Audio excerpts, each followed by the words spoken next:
ધોબીનો ગધેડો.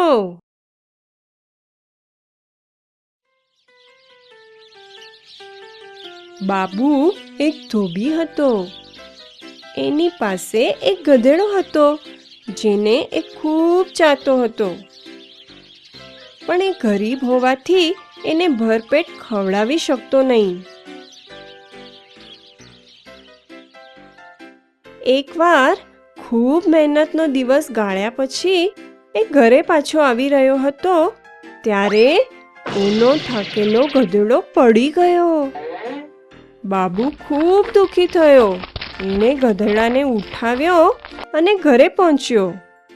આગળ જતા એણે એક મોટા વાઘને રસ્તામાં પડેલો જોયો.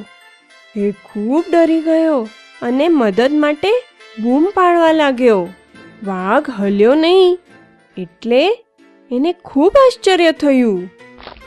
બાબુ નિશ્ચિત થઈ ગયો.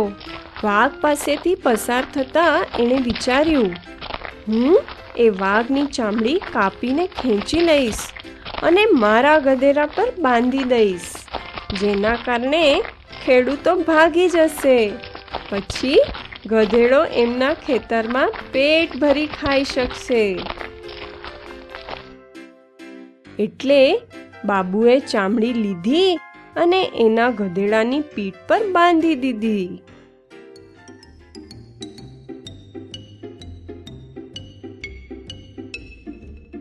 અંધારો થતાં એ તેને ખેતર પર ચરવા લઈ ગયો.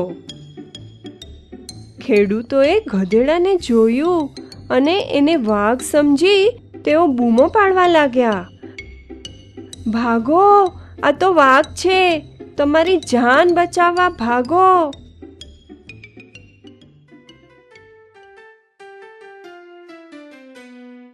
બીજા દિવસે વહેલી સવારે બાબુ એના ગધેડાને તેડવા ગયો.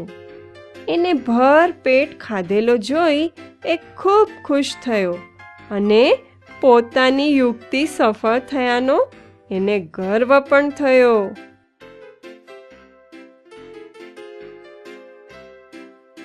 બાબુ રોજ રાત્રે ગધેડાને ખેતરમાં છોડી મૂકતો. વાઘે એમના પાકનો નાશ કરી નાખ્યો હતો.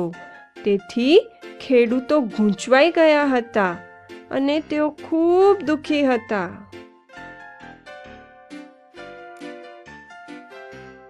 ઘણા અઠવાડિયા સુધી આમ જ ચાલ્યું. ખેડૂતો ચિંતિત હતા. એક રાત્રે જ્યારે ગધેડો ખેતરમાં ચરી રહ્યો હતો ત્યારે તેણે એક ગધેડીનો ભૂંકવાનો અવાજ સાંભળ્યો.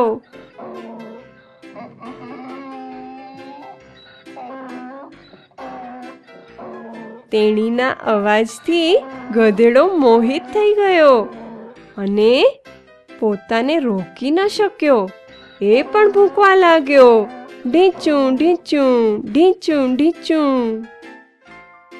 જ્યારે ખેડૂતોએ ગધેડાને ભૂંકતો સાંભળ્યો એનું રહસ્ય ખુલી ગયો. તેઓ ખૂબ રોષે ભરાયા અને બિચારા ગધેડાને ખૂબ માર્યો.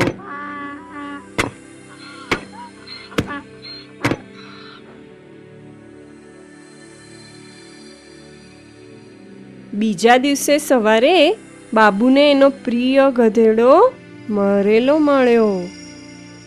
એનું દિલ તૂટી ગયું અને એણે કહ્યું, કોઈને તકલીફ દઈ કોઈ વધારે સમય માટે સુખ નથી ભોગવી શકતું. કાશ મને આની સમજણ પહેલાં જ થઈ ગઈ હોત.